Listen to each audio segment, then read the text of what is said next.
काफी लोग आपने जो सवाल पूछा वैसा मानते हैं कि ये जो स्वर्ग की कल्पना है, नरक की कल्पना है, भगवान हिसाब लेता है। हिसाब लेने के बाद में जो भी आपने पाप किया है उसका फल देता है, पुण्य किया है उसका भी फल देता है। ये सब जो मान्यताएं हैं, ये अधिभौतिक मान्यताएं हैं। इस कारण लोग, इंसान अच्छा बिहेवियर करता है और इंसान इंसान कर कर रहता है, नहीं तो सभी जानवर बन जाएंगे, ऐसा काफी लोगों को लगता है। एक जमाने में मुझे भी बहुत लगता था ऐसा।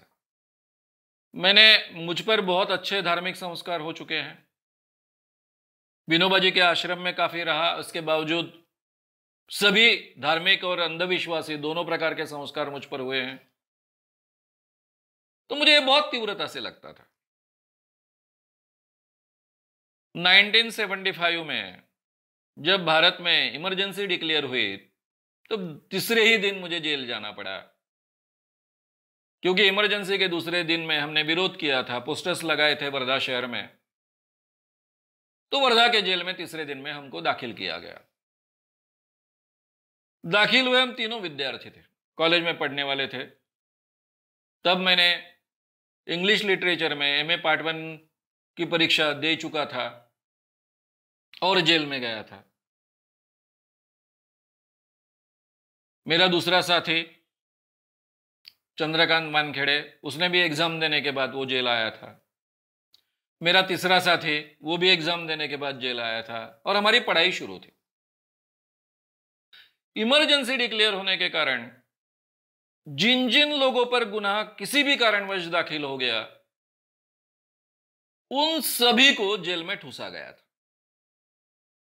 हम केवल 3 विद्यार्थी थे और बाकी करीबन 1000 के आसपास कैदी थे, जिन्होंने अपने जीवन में कोई ना कोई गुनाह किया है, ऐसे कैदी थे। अब करीबन 10 महीने जेल में रहे। रात दिन एक ही जगह बंद रहना, सबसे पहचान हो जाती है, रात दिन कोई काम नहीं होता है। थोड़े जेलर का अच्छा सहयोग हमें मिलता था, सब लोगों का आदर मिलता था, इसलिए थोड़ी छूट मिलती थी। इसलिए हम सभी कैदियों से बातचीत करते थे, बात करते थे, उनके साथ में रहते थे। उन दिनों में मैं धर्म मानता था, भगवान को मानता था, उसके पहले नियमित पूजा अर्चा करता था। लेकिन अभी कुछ साल हो गए थे, जयप्रकाश नारायण के मूवमेंट में काम करता था, तो नेचुरली भगवान को मानता था, लेकिन डेली जो पूजा अर्चा करते वो छूट गई थी। मेरे दूसरे 2 साथी भी पूजा अर्चा नहीं करते थे। तो हमने देखा कि पूरे जेल में 100 के जो 1000 कैदी है, ये 1000 के 1000 कैदी अपने धर्म श्रद्धा के अनुसार रोज पूजा करते हैं, भगवान की पूजा करते हैं। हर एक का फोटो भगवान का वहां लगा हुआ है, एक दूसरे में 67 के फोटो लगे हैं। जो जो जिस भगवान को मानता है उसकी पूजा करता है। फिर इन कैदियों के साथ में अच्छी पहचान हो गई, बातचीत हो गई, काफी लोगों का जीवन हम उसमें से हमें पता चला। यहां जो मर्डर करने वाले कैदी है, वो भी भगवान को मन्नत मांगकर मर्डर करते हैं। घर फोड़ने वाले जो लोग हैं, वो चोरी करते वक्त मन्नत मांगकर चोरी करते हैं, और किसी कारणवश अगर असफल हुए तो भगवान ने कृपा नहीं की ऐसा मानते हैं, और किसी कारणवश वो सफल होते इस काम में, बुरे काम में, तो भगवान की कृपा ऐसा मानते हैं। ये जब हमने बहुत बारीकी से देखा, तब मेरे ध्यान में पहली बार जीवन में आया कि भगवान को मानने का मतलब जीवन में अच्छा बर्ताव करना। ये आज तक हम मानते थे, ये बात पूरी तरह से गलत है। भगवान के डर से आदमी अच्छा व्यवहार करता है, यह भी बात 100% गलत है। गलत व्यवहार करने वाला व्यक्ति भी भगवान को साक्षी मानकर ही गलत व्यवहार करता है। इतना ही नहीं तो उसको अपना पार्टनर भी वो बनाता है। जिसके नाम पर 7-8 मर्डर थे, ऐसा एक बहुत ही बड़ा दबंग आदमी हमारे जेल में था। सब लोग उसको बहुत डरते थे, हम केवल 3 लोग उसको नहीं डरते थे। अब सब लोग हमारा बहुत आदर करते थे। धीरे धीरे वो भी हमारा दोस्त बन गया। वो हमेशा कहता था, श्याम बाबू, हमारे पुलगांव के जागृत हनुमान जी को मैं बहुत मानता हूं। एक भी शनिचर ऐसा नहीं जाता था कि जिस शनिचर को मैंने उसको तेल नहीं चढ़ाया। अब पुलिस में भी मेरे लोग थे, इमरजेंसी लागू हुई, पुलिस के कुछ लोगों से मुझे मैसेज आया कि तुम्हारा नाम निकल चुका है, तुम्हें कभी भी अंदर डाला जा सकता है। और सबको मालूम है कि शनिचर को तुम तेल चढ़ाने के लिए आते हो, भगवान को हनुमान मंदिर में आते हो, तब पुलिस तुमको पकड़ने वाली है। इसलिए उस दिन मैं तेल चढ़ाने के लिए नहीं गया और इस कारण रविवार को मैं पकड़ा गया और जेल में मुझे ठूसा गया। अगर उस दिन मैं तेल चढ़ाने को जाता तो बिल्कुल पुलिस मुझे नहीं पकड़ पाती। इतने मर्डर्स किए तब कुछ नहीं हुआ, तो अब क्या होने वाला था। ये मेरी गलती हो गई, भगवान की कृपा इसलिए मुझ पर नहीं हुई।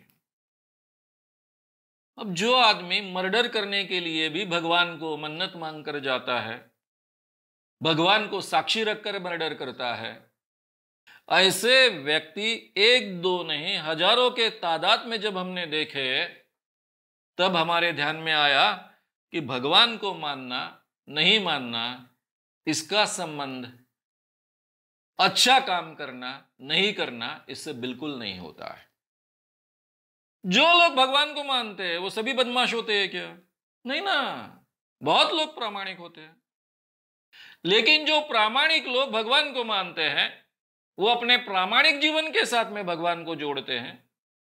जो अप्रामाणिक लोग भगवान को मानते हैं वो अप्रामाणिकता के साथ भगवान को जोड़ते हैं और उसका उपयोग कर लेते हैं।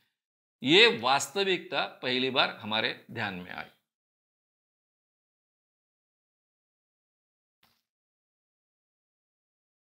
अब दूसरा अनुभव मैं बताऊंगा। ये दूसरा जो अनुभव है ये मुझे इस क्षेत्र के बारे में बहुत ही अलग तरीके से सोचने के लिए मजबूर करने वाला अनुभव था। 1982 में मैंने इस काम की शुरुआत की और 83 के फरवरी में गुजरात का दौरा था। हम 48 कार्यक्रम गुजरात के इस दौरे में हमने किए।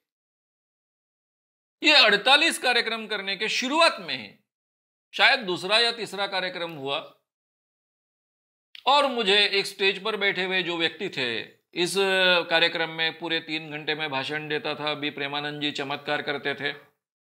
उनका एक्सप्लेनेशन और भाषण देने का काम मेरे तरफ था, हिंदी में बोलता था। तो कार्यक्रम खत्म होने के बाद में मुझे परिचय कराया गया कि ये नारायण स्वामी के दूसरे भाई है। मुझे लगा नारायण स्वामी कोई तो भी बहुत बड़ी हस्ती होगी इस एरिया के, इनके भाई है। वहां से 2 दिन बाद मुझे और एक व्यक्ति का परिचय कराया गया। ये नारायण स्वामी के तीसरे भाई है। अभी स्वाभाविक मैं क्या करूंगा, मैंने कहा आपके दूसरे भाई मुझे मिले थे, उस गांव में मिले थे। बोले नहीं, वहां मेरा तो कोई भाई नहीं है। बोले वो नारायण स्वामी के दूसरे भाई थे, आप तीसरे भाई हो। तो जिन लोगों ने मुझे परिचय करा दिया था, जो आयोजक लोग थे रोटरीज के, उनके ध्यान में आया कि मैं कुछ तो भी गड़बड़ कर रहा हूं। नारायण स्वामी यानी मैं कोई व्यक्ति समझ रहा हूं। तब मुझे कहा गया कि नारायण स्वामी ये व्यक्ति नहीं है, नारायण स्वामी ये भगवान है। और गुजरात में एक व्यापारी परंपरा है कि भगवान को भाई बनाया जाता है और जो लोग भगवान को भाई बनाते हैं वो पार्टनर बनाया जाता है भगवान को। कहने का मतलब ऐसा है कि 1 साल में अगर वो बिजनेस करता है और 100 करोड़ का प्रॉफिट कमाता है और भगवान उसका एक भाई है यानी एक पार्टनर है, तो उसमें से 50 करोड़ रुपए भगवान के नाम पर अलग से निकाले जाते हैं। ईमानदारी से भगवान के ही काम पर वो खर्च किए जाते हैं। समझो वो पैसों का उपयोग अगर व्यवसाय के लिए करना होगा तो उसका मार्केट रेट के अनुसार बैच दिया जाता है और उसना पैसा 1 साल बाद, 2 साल बाद, जितने साल के लिए लिया होगा उसके बाद में उसको वापस किया जाता है और वो धार्मिक कार्यों में ही खर्च किया जाता है। इतने ईमानदारी से पार्टनरशिप अमल में लाई जाती है। ये बात मुझे बहुत इंटरेस्टिंग लगी। तो मैं खुद होकर ऐसे लोगों से मिलने लग गया, उनको जानने लग गया, उनके साथ बातचीत करने लग गया, उनकी साइकोलॉजी को मैं समझने लग गया। ऐसे ही एक नारायण स्वामी के भाई का परिचय मुझे करवा दिया था। ये बहुत बड़े तेल व्यापारी थे। पूरे भारत में उनका इतना तेल का व्यापार, खाने के तेल का व्यापार, उनके इतना बड़ा किसी और का नहीं था। और उन्हीं दिनों में मेरा कार्यक्रम खत्म होते होते ही, यानी 10-12 दिनों बाद ही पेपर में बड़ी बड़ी न्यूज छपी, उनकी फोटो छपे कि वो तेल के ब्लैक मार्केट में पकड़े गए हैं। इमरजेंसी में ऐसे काफी लोगों को अंदर डाला था, उनको भी अंदर डाला। मुझे पहले ही पता चल गया था कि उनके साथ में मैं जब बात करता था, अब मेरी एक खासियत रही है कि मैं लोगों के मन में बहुत अच्छे ढंग से झांक सकता हूं, सवालों के जरिए उनके मन में प्रवेश कर सकता हूं। और तब मैंने उनका मन जान लिया था कि ये भगवान पार्टनर होने के कारण उन्हें किसी भी बात का कोई भी डर नहीं लगता था। ना भ्रष्टाचार करने का डर लगता था, ना तेल में बाकी तेल डालने का डर लगता था, कोई भी गलत काम करने का डर नहीं लगता था। तो मेरा पूरा का पूरा दृष्टिकोण उसके बाद में बदल गया। भगवान को पार्टनर बनाने के बाद में किसी का कुछ नुकसान करने का बिल्कुल डर नहीं लगता, कोई गिल्ट कॉम्प्लेक्स नहीं होता है, कोई अपराध बोध नहीं होता है। इसका फायदा बड़े पैमाने पर ये धार्मिक कहलाने वाले लोग उठाते हैं। अभी आप किसी भी मंदिर में जो बड़े पैमाने पर चढ़ावा आता है, बड़े पैमाने पर डोनेशन दिए जाते हैं, उनके बारे में अगर बारीकी से जानकारी निकालो तो आपको पता चलेगा इनमें से मैक्सिमम लोग ये ब्लैकमेलर्स होते हैं, काला बाजार करने वाले होते हैं, गलत धंधे करने वाले लोग होते हैं। और उनके मन में जो गिल्ट कॉम्प्लेक्स है वो धोने के लिए, या अपराध बोध जो होता है वो धोने के लिए भगवान को वो दान देते हैं, क्योंकि वही संस्कार बचपन से हम पर हुए हैं। अपने जीवन में हम जो भी पाप करते हैं वो पाप धोने की प्रक्रिया हमको बचपन से बताई जाती है। आप कोई भी बड़ा से बड़ा पाप करो, गंगा में जाकर नहा लो, ब्राह्मण को दक्षिणा दो, आपका पाप धुल जाएगा। तो पाप करने वाला व्यक्ति क्या होता है? जो पाप करने के बाद में एक इंसान कर आखिरी में हर व्यक्ति के मन में इंसानियत नाम की कुछ चीज तो बची होती है। ये जो इंसानियत के कारण उसके मन में अपराध बोध तैयार होता है, तो ये पाप क्षालन की जो प्रक्रिया है, पाप धोने की जो प्रक्रिया है, वो प्रक्रिया वो पूरी करने के बाद में ये अपराध बोध उसके मन से निकल जाता है और नया पाप करने के लिए वो तैयार होता है। इसलिए ये दान दक्षिणा देने वाले लोगों में मैक्सिमम लोग इस ढंग के लोग आपको मिलेंगे। इसके पीछे का ये कारण है। इसका मतलब जो व्यक्ति प्रामाणिक होता है वो दान दक्षिणा नहीं करता क्या? वो भी करता है, क्योंकि हमको यह भी कहा जाता है कि दान दक्षिणा देने के बाद में केवल आपके पाप धोए जाते हैं, ऐसा नहीं है, तो आपका पुण्य का संचय भी होता है। तो वो पुण्य संचय संग्रहित करने के लिए, प्राप्त करने के लिए जो प्रामाणिक व्यक्ति होते हैं, जीवन में कोई पाप नहीं करते, ऐसे भी व्यक्ति दान पुण्य का काम करते हैं, क्योंकि उन पर उस ढंग का संस्कार हुआ है। मैं आपको एक बात कहूंगा कि इस दुनिया में जो पाप का काम करता है, गलत काम करता है, समाजद्रोह का काम करता है, वो हर व्यक्ति धार्मिक और दान पुण्य करने वाला व्यक्ति होता है। क्योंकि अगर वो नॉर्मल व्यक्ति होगा, ऐसा दान पुण्य का काम नहीं करेगा, पाप क्षालन की प्रक्रिया का उपयोग नहीं करेगा, तो इंसान कर नॉर्मल व्यक्ति कर जीना उसका दुभर हो जाएगा, उसका अपराध बोध उसे खा जाएगा, शायद उसे पागल कर देगा। दूसरी बात भी मैं कहूंगा कि जो लोग दान पुण्य का काम करते हैं, बहुत धार्मिक होते हैं, उनमें काफी लोग प्रामाणिक हो सकते हैं, लेकिन वो दान पुण्य का काम करते हैं या फिर वो धार्मिक होते हैं इसलिए प्रामाणिक नहीं होते हैं। प्रामाणिक व्यक्ति भी धार्मिक होते हैं, दान पुण्य का काम करते हैं, ऐसा हमको कहना पड़ेगा।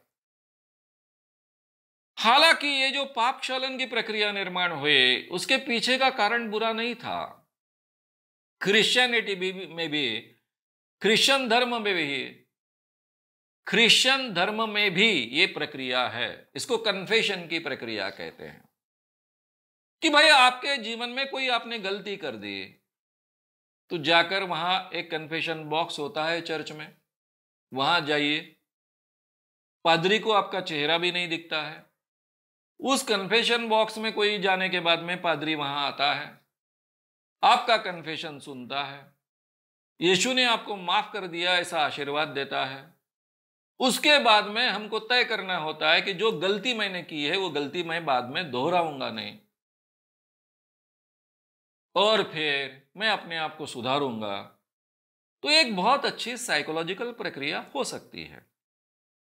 यह साइकोलॉजिकल प्रक्रिया के कारण इंसान अपने आप को सुधार सकता है, अपनी गलतियां जीवन में पीछे छोड़कर आगे बढ़ सकता है। तो मैं इन कन्फेशन की प्रक्रिया को या फिर पाप क्षालन की प्रक्रिया को दोष नहीं दूंगा, लेकिन हमारी जो ये पुरोहितशाही है, हमारे भारत का जो ब्राह्मण वर्ग है, या फिर इस ढंग के जो पादरी होते हैं, जो लोग इस पाप को करने के लिए उल्टा बढ़ावा देते हैं, क्योंकि ये पाप क्षालन की प्रक्रिया से जो धार्मिक फायदा उनको मिलता है, जो पावर उनके हाथ में आई होती है, उस पावर का उपयोग करने का जो अवसर उन्हें प्राप्त होता है, इस कारण इसका गलत ढंग से भी उपयोग होता है। हमारे सभी धार्मिक स्थलों पर जाकर आप देखें, जितने बड़े बहुत फेमस धार्मिक स्थल है वहां हर जगह मैं गया हूं, बाकी लोग वहां जाते हैं, बड़ी भीड़ में जल्दी जल्दी में पूजा कर कर निकल आते हैं। मैं कभी पूजा नहीं करता हूं, लेकिन वहां जाता हूं, शांति से रहता हूं, बारीकी से देखता हूं लोग कैसा बर्ताव करते, वहां के पुजारी, वहां के ब्राह्मण किस ढंग का बर्ताव करते, कैसे लोगों का शोषण करते, बारीकी से मैं देखता हूं। और मैं बड़े ही हिम्मत से कहना चाहता हूं, कोई भी बड़े मंदिर का पुजारी, वहां काम करने वाले पुजारी सही माने में आस्तिक हो ही नहीं सकते। अगर उनका विश्वास होता कि ये मूर्ति जिसकी मैं पूजा करता हूं, करवाता हूं, वहां में सही में भगवान है, तो वह उसके सामने, उस मूर्ति के सामने, सामने के लोगों का ठगने का काम वो कभी नहीं करते। हर धार्मिक स्थल पर बड़े पैमाने पर ठगी होती है, झूठ पर झूठ बोला जाता है, चाहे वो त्र्यंबकेश्वर नासिक हो, चाहे वो जगन्नाथपुरी का मंदिर हो, चाहे वो और कोई काशी का मंदिर हो, वाराणसी का मंदिर हो, हर जगह इस ढंग से लोगों को ठगने के किस्से हम आम तौर पर बड़े पैमाने पर देख सकते हैं, केवल हमारी आंखें खुली चाहिए। तो ये धर्म का, पाप पुण्य का, ये जो भी कल्पनाएं हैं, उसका उपयोग ये पुरोहितशाही बड़े पैमाने पर लोगों को ठगने के लिए करती है। इसमें से कोई भी इंसान अच्छा बर्ताव करने की गुंजाइश नहीं है। अगर सही माने में भगवान के डर के कारण, धर्म मानने के कारण लोग 100% ईमानदारी से अपने जीवन में जी पाते, तो कम से कम जिस भारत देश में 99% के ऊपर लोग धर्म को मानते हैं, भगवान को मानते हैं, वहां कोई भी बदमाशी हमको नहीं दिखती, कोई भी भ्रष्टाचार हमको नहीं दिखता, कोई भी गलत व्यवहार हमको नहीं दिखता। लेकिन ये सभी गलत व्यवहार, भ्रष्टाचार बड़े पैमाने पर हमारे देश में दिखता है, और भ्रष्टाचार की तो हमारा देश गंगोत्री है। मैं हमेशा कहता हूं कि जो इंसान भगवान के साथ में भ्रष्टाचार करना बचपन से सीखता है, तो अपने जीवन में भ्रष्टाचार के अलावा दूसरा क्या करेगा। हमारी मां हमको सिखाती है बचपन में, अरे भगवान को पेड़े चढ़ा, बोल भगवान को कि परीक्षा अच्छे ढंग से पास कर, मैं तुझे 10 रुपए के पेड़े चढ़ाऊंगी। और परीक्षा पास होने के बाद में सही माने में हम 10 रुपए के जो भी हो गए 100 रुपए के पेड़े चढ़ाते हैं। अब भगवान ने परीक्षा पास की, इसलिए अगर जो आदमी 100 रुपए के पेड़े चढ़ाएगा, कल जाकर वो इंजीनियर बना, तो एक आधा कॉन्ट्रैक्ट सैंक्शन करने के लिए उसको 1-2 करोड़ रुपए किसी को खिलाना, ये उसके व्यवहार का हिस्सा बना हुआ होता है, वो इजीली करेगा। भ्रष्टाचार की गंगोत्री ये धार्मिक संस्कारों के जरिए भी हम सीखते हैं, हमारे जीवन का हिस्सा बनता है, ये हमने समझ लेना चाहिए। तो प्रामाणिकता ये अलग चीज है, धर्म और भगवान का डर ये अलग चीज है, उससे कोई प्रामाणिकता पैदा नहीं हो सकती है, कोई नैतिक मूल्य उसमें से निर्माण नहीं हो सकते हैं। नैतिक मूल्य निर्माण करने की प्रक्रिया, प्रामाणिकता निर्माण करने की प्रक्रिया, ये अलग प्रक्रिया है, ये भी हमने समझ लेना। अगर आपको ये वीडियो पसंद आया हो तो उसे ज़रूर लाइक करें, लोगों में ये अवेयरनेस फैलाने में हमारी मदद करें, वीडियो को ज़रूर शेयर भी करें।